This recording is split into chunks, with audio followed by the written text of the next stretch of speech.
The wind howled through the cracked streets of Dry Willow, carrying dust and heat with it, as Eden Hale stood outside the Silver Comet. The sun was beginning its slow descent, burning the sky a furious red, casting long shadows across the town that looked as if it had long given up. The place felt dead, save for the few scattered souls moving between the hitching posts and the saloon doors. Eden's heart pounded harder than the dust under her boots. She had no business being here, but there was no place left for her to go. She lifted her hand, the worn leather of her carpetbag scraping against the rawness of her fingers, and knocked. 3 knocks, each one louder than the last, as if to make the world hear her, see her. A voice came through the door, rough and grating. "We're closed." "I'm not here for whiskey," Eden called out, fighting the sting of dust in her throat. "I'm here for the job." The door creaked open, and a tall figure filled the frame. He was a man built from stone, his broad shoulders and dark hair sharp against the fading sunlight. His storm-gray eyes studied her, unreadable. A stubble-shadowed jaw and faded shirt completed the picture of someone who had been worn by time and life. He didn't offer a smile, just a word. "Asa Crow." "Eden Hale," she said, meeting his gaze without flinching. "You answered the notice." His eyes flicked over her patched dress and scuffed boots. "I can cook," she said, her chin lifting. "Can you?" Asa didn't respond right away. Instead, he stepped aside, a simple motion to invite her in, though his eyes never left her face. The Silver Comet inside was no better than the street outside. The air smelled of smoke and stale beer. A few men sat at a table near the back, nursing glasses of whiskey, their eyes lifting to look at Eden. She didn't let them see her discomfort. They didn't matter. Asa led her toward the kitchen, a space that looked like it had given up on any real cooking long ago. The stove sat in the corner, greasy and half-functional. A few battered pans hung crooked on the wall, and the shelves sagged with unused equipment. A cupboard held mostly dried beans and some salt pork. Nothing fresh, nothing to speak of. "This what I'm working with?" Eden asked, her voice steady. Asa glanced over the room. "Problem?" Eden shrugged, her lips tight. "Not if you've got salt, lard, and flour." He nodded toward the cupboard. "We do. Pumps out back. Temperamental, like everything else here." He paused, then turned to leave. "Those men out there, they've run off 3 cooks in 2 months. They're waiting for you to fail." Eden tied her mother's faded blue apron around her waist and surveyed the meager supplies. It would have to do. She'd made do with less. And she would make it work. She checked the potatoes. Old, but not beyond saving. The beans were soft and well-worn. The salt pork could still carry a meal. She scrubbed the stove until it nearly shone, coaxing the fire to life. By the time she set the beans to boil, she was moving with practiced speed, chopping potatoes, gathering wild sage from the dry yard behind the saloon, mixing the cornbread batter, sweetened with molasses. As she worked, the kitchen began to fill with a smell that was almost too good for such a place. The scent of homemade food, of life, of something beyond the dirt and dust. She carried bowls of steaming bean soup and golden cornbread out to the men at the table. They eyed the food as though it might bite them, but once the first spoonful hit their mouths, the room went quiet. After a few moments, one of the men muttered, "Tastes like my mama's cooking, back in Missouri." "Better," another corrected, his mouth full, his eyes wide in surprise. They ate like men starved, and for the first time in weeks, Eden allowed herself to breathe. The Silver Comet was alive again, if only for the moment. By the time the last man had paid and left, the door shut behind him with a soft clink. Asa appeared from the shadows. His presence filled the space like the silence after a storm. "Room above the kitchen," he said, his voice low. "Roof leaks. Wind comes through the walls, but it's got a bed and a lock." Eden hesitated. "What's the rent?" He met her gaze, his eyes steady. "Keep cooking like that, and we'll call it even." She studied his face for a long moment, looking for something, anything, to show his true intent. but his storm-gray eyes remained unreadable. There was no trace of malice, no kindness either, just a promise, unspoken. Finally, she nodded. "I'll take it." That night, Eden climbed the rickety stairs to the room above the kitchen. The door locked behind her with a satisfying click, and for the first time in a long while, she felt the weight of safety settle on her shoulders. The room was drafty and bare, the walls thin, but the bed was clean, and that was more than she had expected. Through the window, the stars stretched endless over the desert. She unpacked her few belongings, a wooden spoon split down the middle, a tattered book, and a photograph of her mother, a reminder of the life she had left behind. Hase's movements downstairs were soft but steady. She heard him checking doors, testing windows, the rhythmic click of a rifle being cleaned. It should have unsettled her, but it didn't. It was the sound of someone who knew how to protect what mattered. It was the sound of safety. The wind whispered through the walls. A coyote howled in the distance. And for the first time in months, Eden Hale slept behind a locked door, a silent promise hanging in the night air. The next few days passed in a blur of heat, hard work, and the steady rhythm of the Silver Comet's kitchen. Eden moved with the precision of someone who had learned how to survive in the harshest of conditions. Her hands, raw from kneading dough and scrubbing pans, never stopped. By day, she worked in the kitchen, her meals drawing more and more people into the saloon. By night, she stayed in her room, the sound of Asa moving below grounding her, making her feel safe in a town that had forgotten what peace felt like. It wasn't long before the men who had once eyed her with suspicion started to change. Jeb, the grizzled prospector, began to nod to her as he passed, tipping his hat in quiet acknowledgement. Scarlett, the saloon girl with eyes like fire, would smile as she walked by, a softer warmth in her gaze than Eden had expected. Even the regulars, the ones who had looked her over like she was just another stray, began to talk to her more, asking for seconds of her cornbread and praising the pie she made with her mother's secret recipe. But there was always one man who stayed silent, Asa. He kept to himself, working quietly in the background, never asking for anything beyond the meals she provided.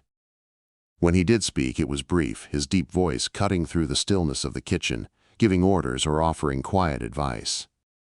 He had a way of observing, of watching the world with those storm-gray eyes that never missed a thing. Eden had grown accustomed to his presence.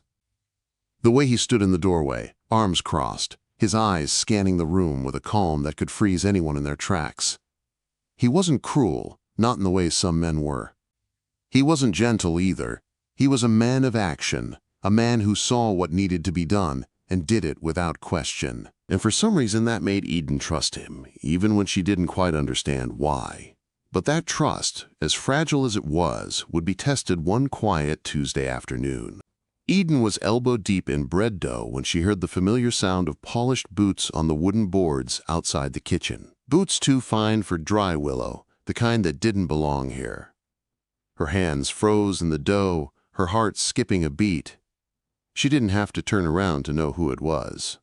"Well, well," the smooth voice drawled, "Eden Hale." She pressed her fists into the dough, the flour rising like smoke in the heat of the stove. "Mr. Rook," she said flatly, not bothering to look at him. "If you want lunch, you'll need to wait like everyone else." Silas Rook stepped into the kitchen, and the temperature in the room seemed to drop. His presence was like a shadow over everything. His dark hair was slicked back, his mustache sharp as needles, and his velvet coat, far too rich for this town, was a stark contrast against the worn, dusty walls. His smile, all teeth and no warmth, never reached his eyes. "Is that any way to greet an old friend?" he asked, circling the table like a wolf sizing up prey. Eden's jaw clenched. She didn't need to look at him to know what kind of man he was. She'd known it once. Long ago.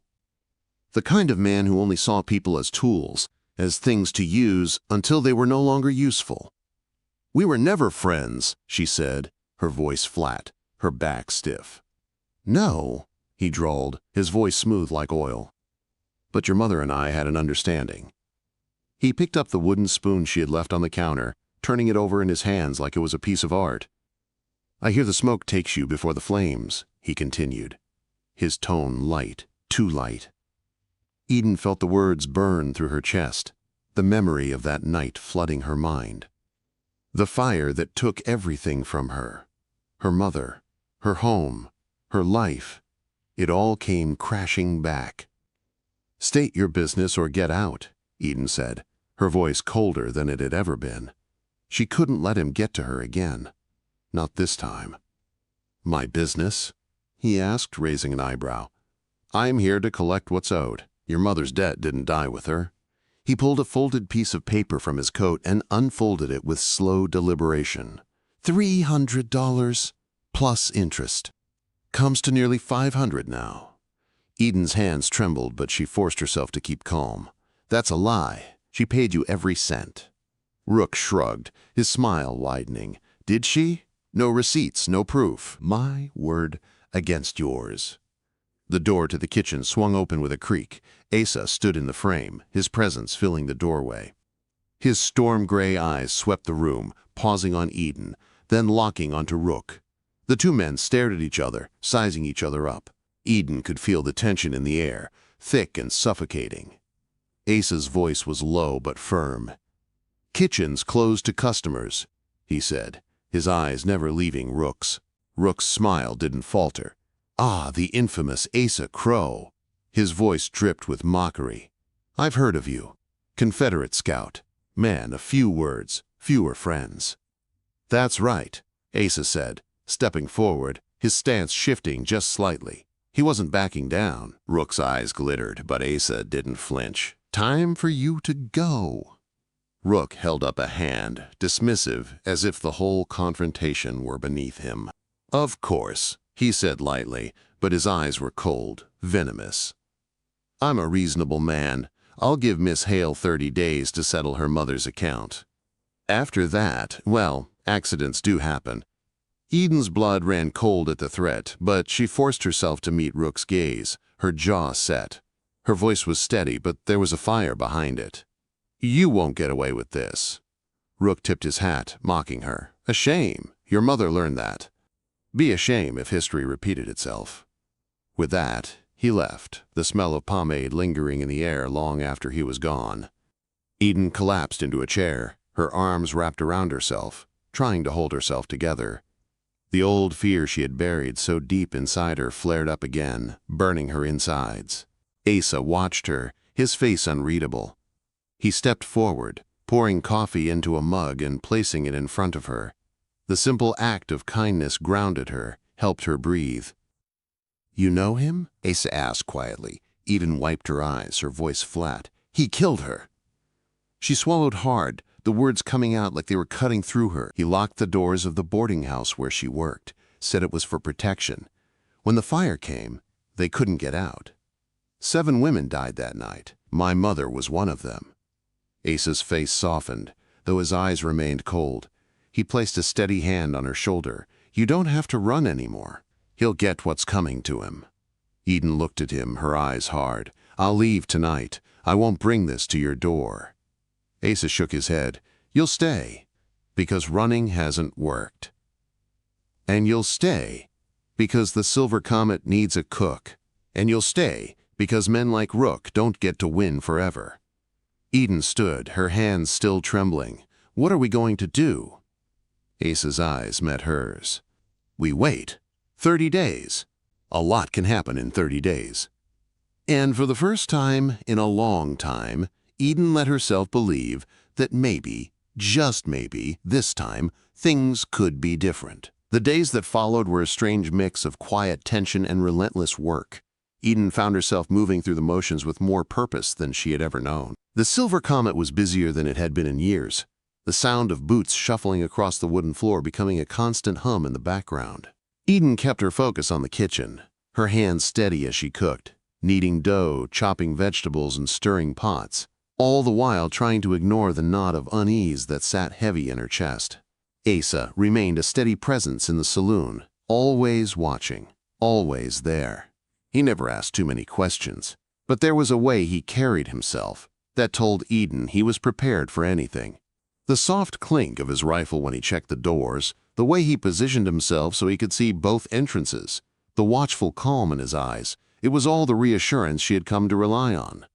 The saloon, though, felt different. The regulars still came and the laughter still rang out late into the night, but the unease never fully disappeared. It hung in the air, thick and palpable, like the dust that clung to every surface. Eden couldn't shake the feeling that something was always just on the edge of happening. It wasn't until the package arrived that she knew for certain that it had already started. The package was small, brown paper tied with twine. When it was set on the kitchen counter, the first thing Eden noticed was the handwriting. Her name was written in the same careful scrawl as the letter Rook had sent her mother, the same handwriting that still haunted her memories. A chill ran through her as she unwrapped it. Inside, she found half of her mother's apron, singed and stained, the fabric torn from years of use. The other half was buried with her mother, but this half, this one, had been pulled from the grave. Wrapped inside was the broken half of her mother's wooden spoon, the one Eden had kept all these years. The spoon that had been her mother's, the one she had used in every meal, the one that had always felt like home. A note slipped out from between the folds of fabric. Eden's hands shook as she unfolded it. "Found this where she rests. Thought you'd want it. Rook." Eden stared at the note, her mind reeling. The bile in her throat rose, but she swallowed it down. The words were a threat, a message that Rook had not forgotten her, that he had not forgotten the debt. He would never stop until he had everything he wanted. Asa appeared in the doorway, silent as ever. His eyes swept over the package, the note, the spoon, and the apron. He didn't ask any questions. He didn't need to. His jaw tightened, but he remained calm, collected like always. "You knew this was coming," Eden said, her voice hoarse. She didn't know if she was asking or telling him. Asa gave a single nod. It was always coming. Eden swallowed hard, her fists clenched tightly around the note. "He's escalating. He won't stop. He'll keep pushing until there's nothing left." Quote. Asa stepped into the room, closing the distance between them. His presence was a comfort, but also a reminder of just how far things had already gone. He placed a hand on her shoulder, steady and strong. "He wants war," Eden said, her voice tight with the weight of her own fear, "and he'll get one." Asa looked down at her, his storm-gray eyes unreadable. "We won't fight the way he thinks we will." Eden glanced at him, searching for some kind of reassurance, some sign that they could end this without further bloodshed. "What do you mean?" He hesitated, then leaned closer, his voice low. "Rook may control the law, but he doesn't control the people. You're not the only one he's hurt." The words hit her like a blow to the chest. It was true. The more she thought about it, the more she realized that Dry Willow had suffered under Rook's thumb for far too long. His empire of cruelty had extended beyond her mother, beyond her family. There were others who had paid the price for crossing him, for being caught in his web of lies and manipulation. "I'm not the only one," Eden said softly, her mind racing. "There are others who need to be freed." Asa's eyes hardened, his jaw clenching as he stood taller.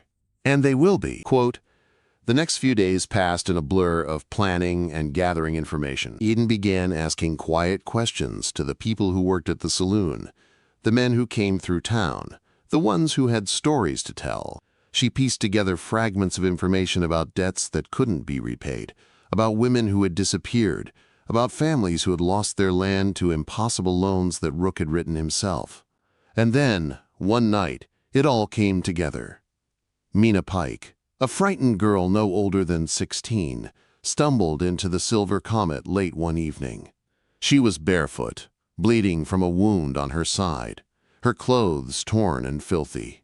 She had escaped Rook's ranch, where a dozen other women were held as virtual prisoners, all working off debts that seemed to multiply no matter how much they paid. Mina carried a small bundle of papers, cradled to her chest like it was all she had left. She had escaped, but not without proof. The bundle contained letters, receipts, and most importantly, a photograph of Eden's mother with another woman, her face as familiar as Eden's own. On the back, scrawled in faded ink, was a message: "Sisters in all but blood, belongs to no man." Eden felt her heart stop. The truth slammed into her like a tidal wave. Her mother hadn't fought Rook alone. There had been others, other women who had tried to stand against him. Most of them had died for it.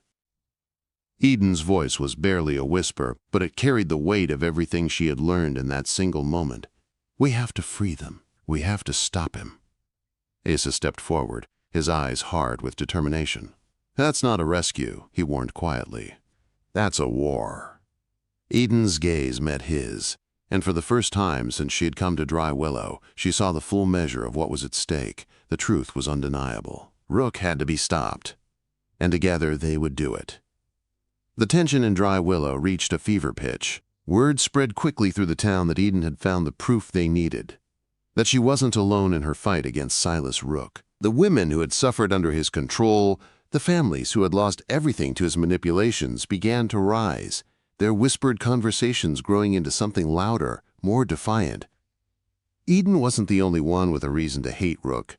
There were others who had suffered, others who had lost their homes and their loved ones to his cruelty. Eden knew they couldn't wait much longer. Rook's empire of fear and control had lasted too long. It was time for it to crumble.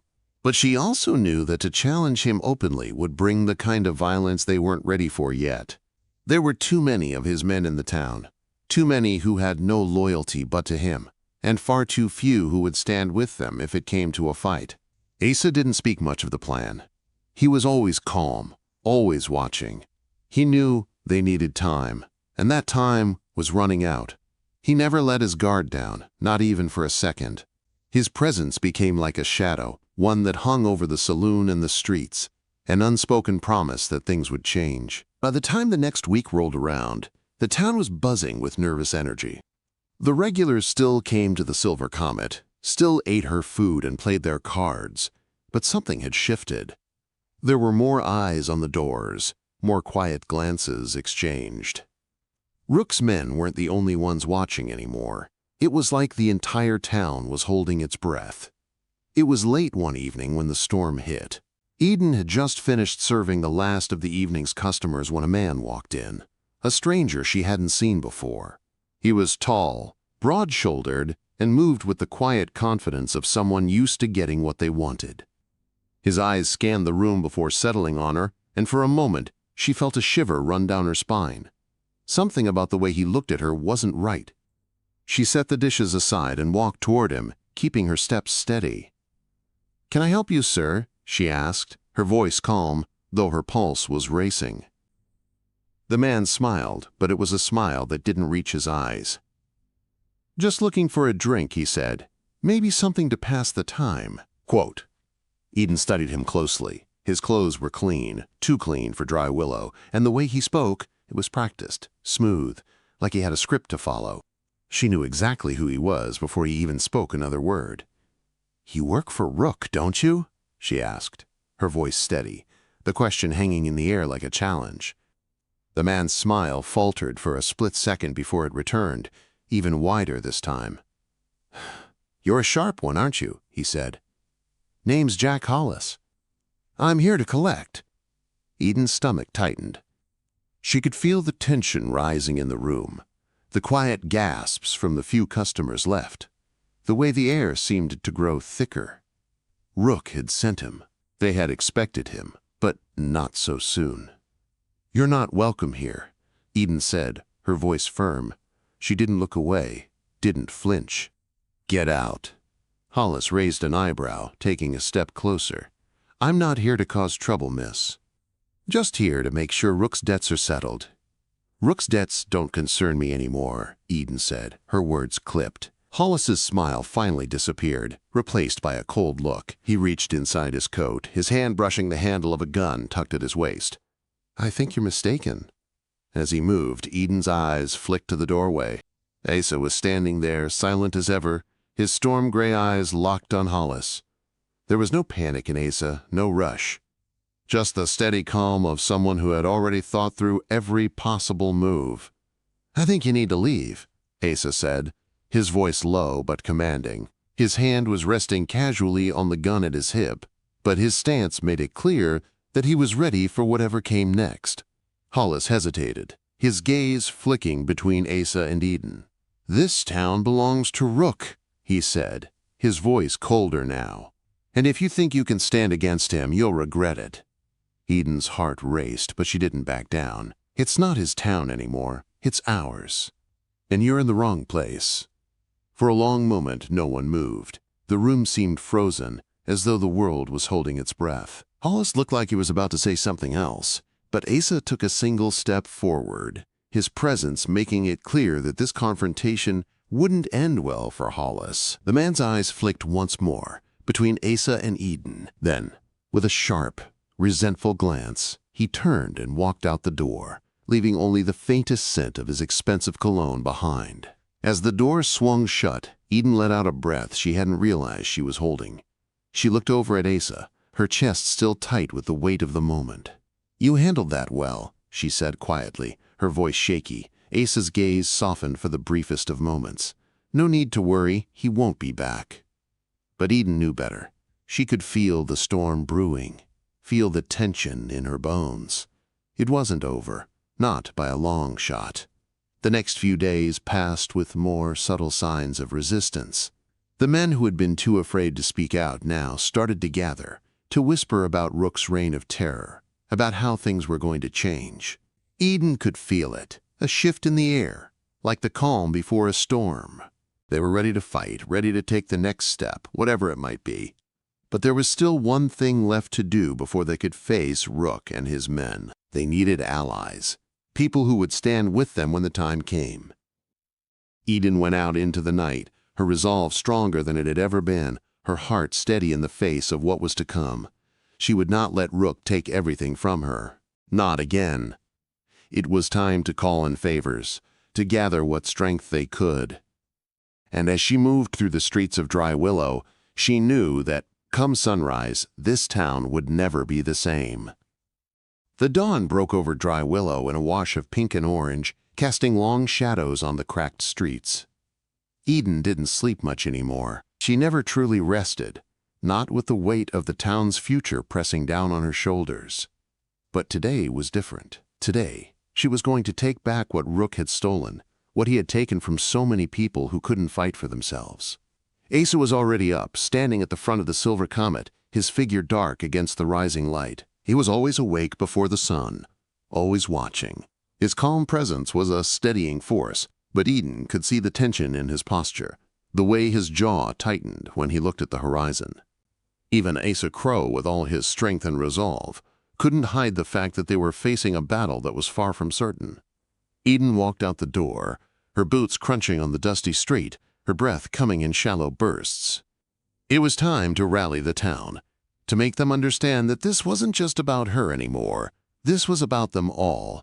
The first person she found was Jeb, the prospector who had been coming to the Silver Comet every day since she arrived. He was standing by the hitching posts, chewing on a piece of straw and looking like he was about to head out for a day of mining. When he saw her approach, he stopped, eyeing her with the quiet wisdom that came from years spent in the wilderness. "Jeb," Eden said, her voice steady though her heart was pounding in her chest, "we need you." Jeb didn't ask questions. He knew exactly what she meant. "Rook's got his hands in too many pockets around here," he said, his voice gravelly. "But I've seen a lot of men come and go. Ain't no one gonna stop me from doing what's right." Eden nodded, feeling a small sense of relief. Jeb was one of the few people in Dry Willow who knew how to fight, even if it wasn't with a gun. His knowledge of the land, of the desert secrets, could be the difference between life and death when things got rough. "Thank you," Eden said, her voice low but full of gratitude. "We'll need more than just you. We need everyone who's willing to stand with us." Jeb spat out the straw and grinned, his weathered face crinkling with a smile. "Don't worry, miss. The whole town's tired of living under Rook's boot." Eden didn't waste any time. She made her way through Dry Willow, gathering others who were willing to listen. She found Scarlet, the saloon girl who had become a quiet ally. Scarlet wasn't the type to talk much, but Eden had seen the fire in her eyes. the anger that bubbled beneath her seemingly carefree exterior. She found her standing near the alley that ran behind the saloon where the sun hadn't reached yet, casting everything in cool shadows. "You know what's coming," Eden said, her voice urgent. Scarlet nodded, her expression hardening. "I've been waiting for this. Rook thinks he owns everything, but he doesn't own me. I'll fight, Eden. I'm with you." The words were simple, but they carried the weight of 1,000 unspoken promises. Scarlet was in this now, and with her, Eden knew they would have more than just muscle. They would have someone who knew how to move through the shadows, how to make the right people listen when the time came. Eden continued her rounds, speaking to men and women who were tired of being afraid. The blacksmith, a quiet man named Thomas, agreed without hesitation. "Rook can't take any more from this town," he said, his hands already rough from years of hammering metal. "If we don't fight for it now, we never will." The town was changing. Eden could feel it in the air, feel the weight of the town's collective will gathering behind her. They were ready to stand, to fight, to do whatever it took to rid themselves of the man who had plagued them for too long. By midday, they had gathered a small group, too small to take on Rook's entire operation, but big enough to make a stand. Eden looked over the faces of the people who had joined her, Jeb, Scarlet, Thomas, and a few others who had been beaten down by Rook's cruelty.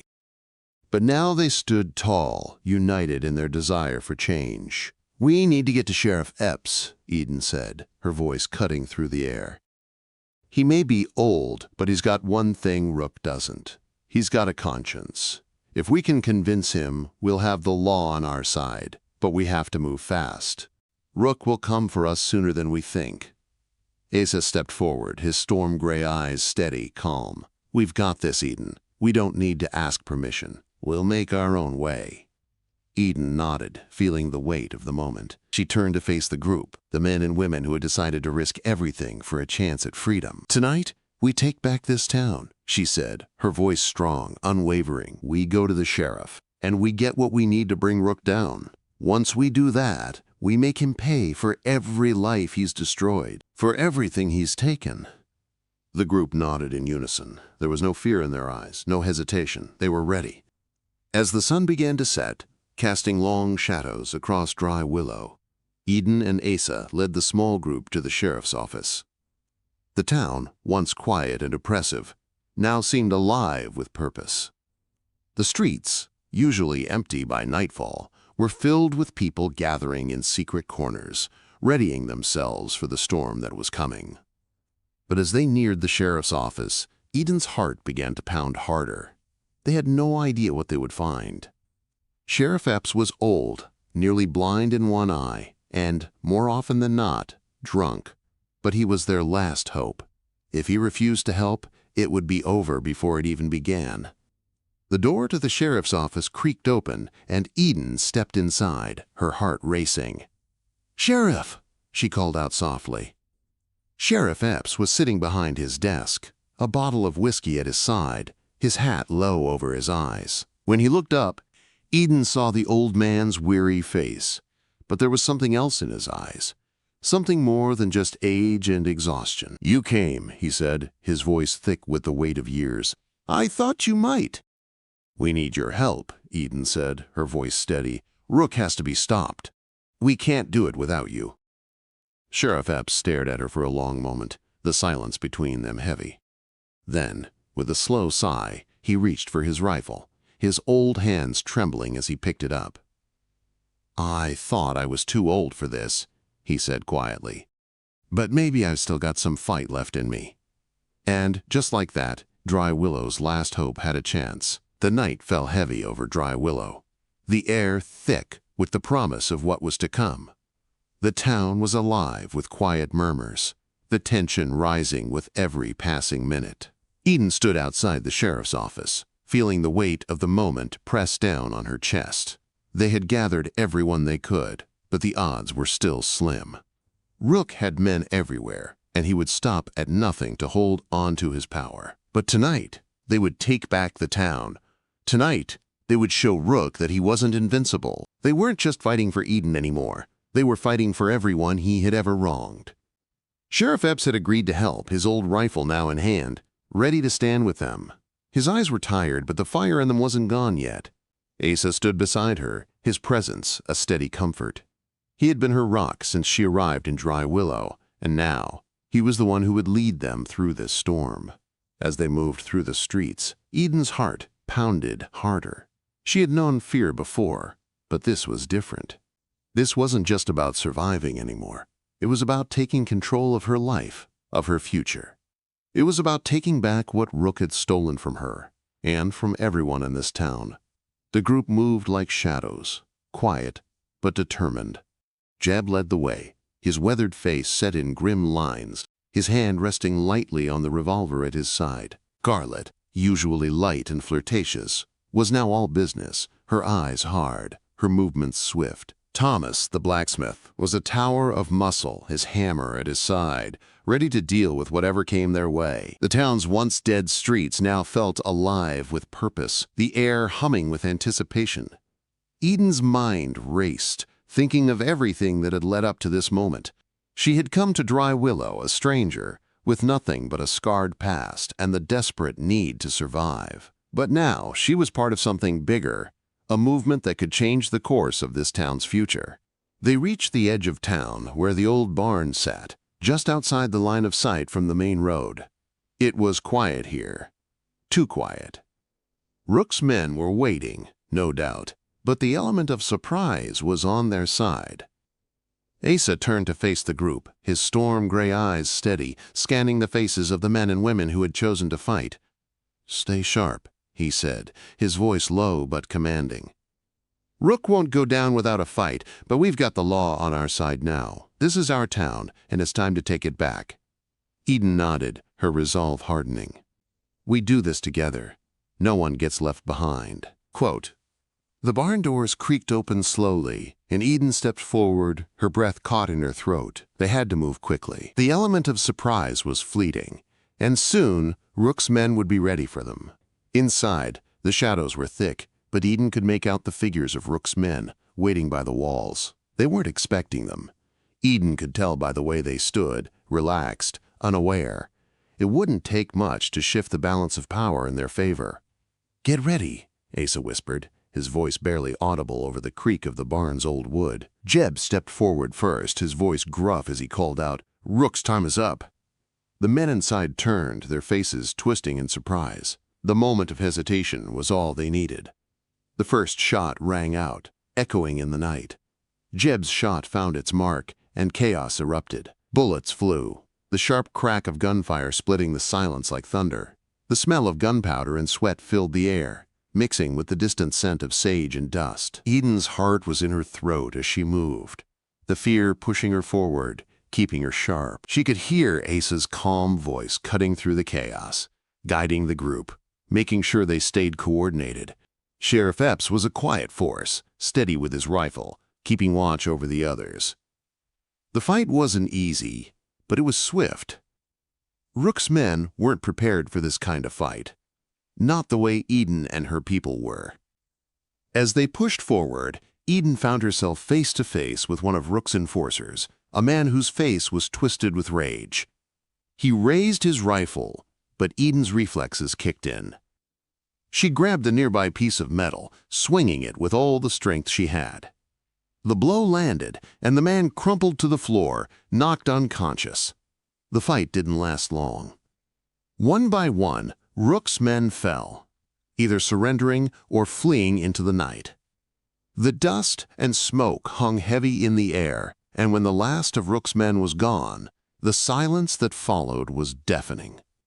Eden stood there, her breath coming in short bursts, her heart still racing. She could hardly believe it. They had done it. They had taken back the town. But the work wasn't over yet.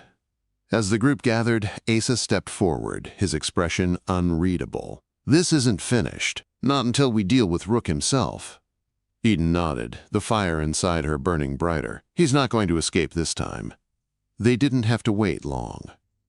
Word had spread, and it wasn't long before Rook arrived with his last few men, his velvet coat replaced with a dusty, worn-out version of his usual attire. His face was twisted in anger, and his eyes glinted with malice as he rode into the center of Dry Willow. Eden Hale, he spat. You think you can stand against me? You've made a mistake. Eden stepped forward, her hands steady at her sides. The only mistake was thinking you could control us forever. Rook's eyes flashed with fury. You'll regret this. No, Eden said, her voice low and sure. You will. The moment stretched like a drawn-out breath, the tension thick. Rook's men stood behind him, but they were no match for the town that had finally risen. The truth had come out. The law was on their side. Asa stepped forward, his eyes cold and determined. This ends now, Rook. With a single swift movement, Asa drew his gun. Rook's bullet was wild, fueled by rage, but Asa's shot was true. It struck Rook in the shoulder, sending him crashing to the ground with a scream of pain. His men dropped their weapons, realizing they had no chance of winning this fight. It was over. Rook was taken away in chains, the weight of his empire of cruelty finally crumbling. Eden stood there, watching as the man who had caused so much pain was led away. For the first time in years, she felt the weight of her past lift from her shoulders. As the sun set over Dry Willow, the town felt different. It wasn't just a place anymore. It was a home, a place where people had come together to fight for something worth believing in. Eden stood next to Asa, the man who had stood by her side through it all. As the last light of day faded from the sky, she leaned against him, feeling the warmth of his presence. Don't stop till sunrise, she whispered, the words echoing a promise she had made long ago. I won't, Asa replied softly. Not this sunrise. Not any. The desert stretched before them, dangerous but honest, and together they faced it. Partners, not prey. If you felt this tale in your heart, don't forget to like, share, and subscribe to Archives of the Wild West, where every story rides through the dust, the danger, and the kind of love that never dies. See you in the next tale, partner.